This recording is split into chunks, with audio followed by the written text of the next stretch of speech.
The number one food to remove fat from your liver. In the past, a fatty liver was mostly caused by alcohol, but nowadays it's caused by something different. We're talking about a problem that can extend beyond the liver. Issues would be like type 2 diabetes, obesity, high blood pressure, and this leads me to the biggest confusion of this disorder. The medical profession is very careful not to give you the cause-effect relationship. Instead, they talk about the risk factors. They list all these things like obesity and diabetes and high blood pressure. And if you have these, you're at risk for getting this fatty liver issue. This is why they're even changing the name from non-alcoholic fatty liver disease to something called MASH. Metabolic dysfunction-associated steatohepatitis. Now, what does that mean? That's basically a fatty liver with inflammation. They really kind of keep things disconnected.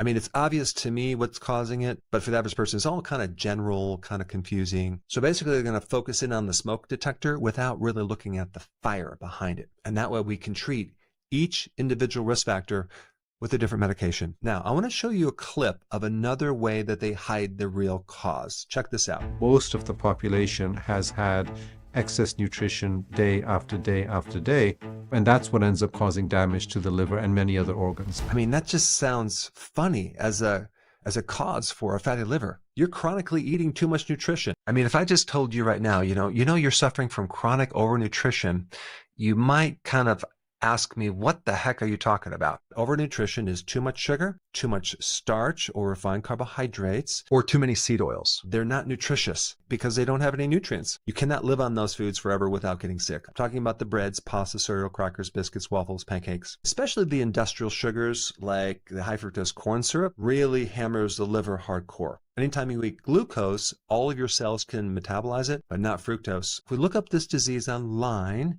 it'll tell you that rarely are you going to really experience any symptom other than fatigue, sometimes right upper quadrant discomfort, which, by the way, I had for over a decade. Cognitive problems, you're going to notice like your skin is a little bit yellow, your feet getting hot or itchy. You're definitely going to notice a gut. You have just too much fat in your liver that's spilling off into and around your organs. If you read a little bit lower on the page when it talks about the fatty liver, there's something really interesting. In the section of diet, it will talk about what potentially causes a fatty liver. And they mention red meat, organ meats, liver, and eggs causing a fatty liver. If you look up those studies, they are all observational studies. So in other words, they give you a food questionnaire and they say, remember what you ate in the last year, and they don't pay attention to these other variables like if you're eating red meat or eggs, did you eat French fries with that? Are you eating sugar with that? Are you smoking? Are you drinking alcohol with that?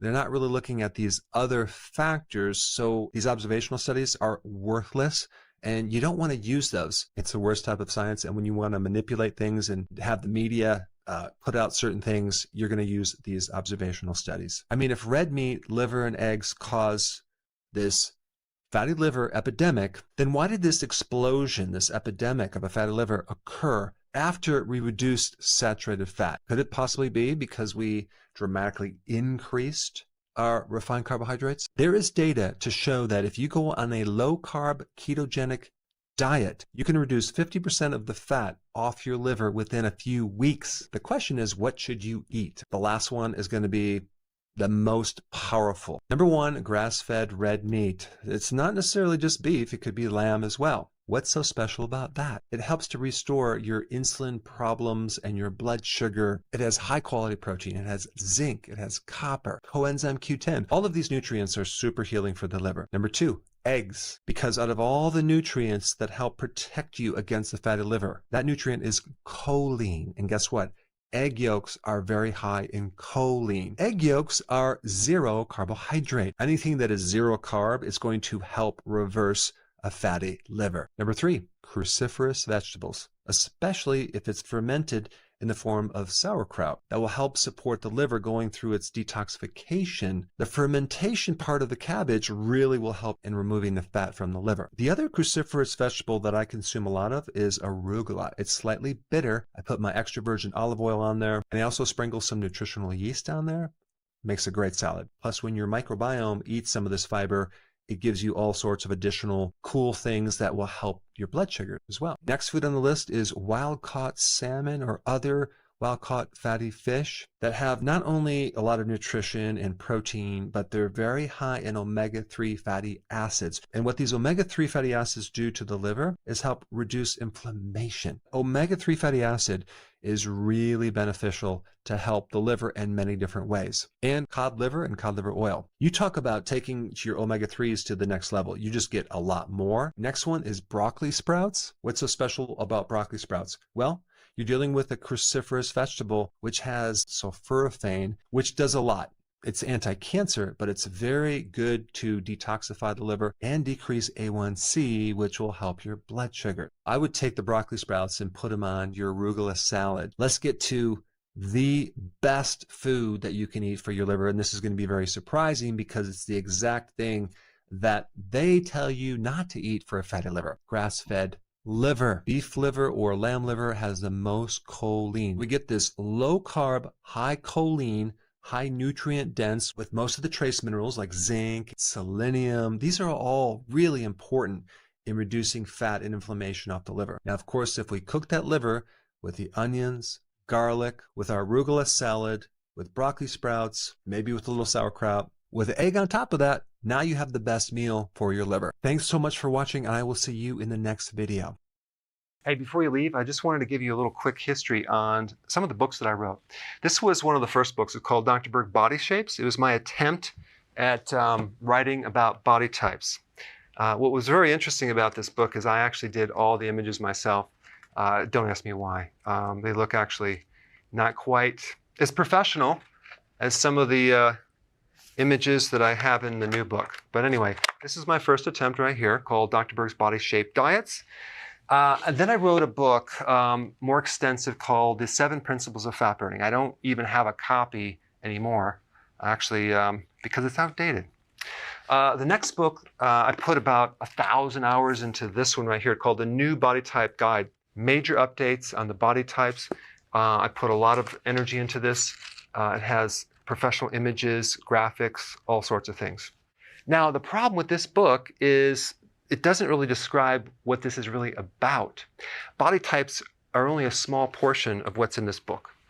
And that's why I changed the name to the Healthy Keto Plan, okay? If you happen to have this book, you don't really need this book because there's only very, very minor updates. But if you don't have this, you need to get this one right here. This book goes into every single detail that you would ever want to know about.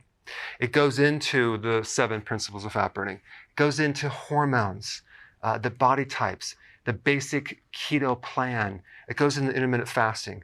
I talk about the 10 fat burning triggers and blockers and fat burning strategies with a lot of details in every single chapter. I go into body issues that interfere with losing weight.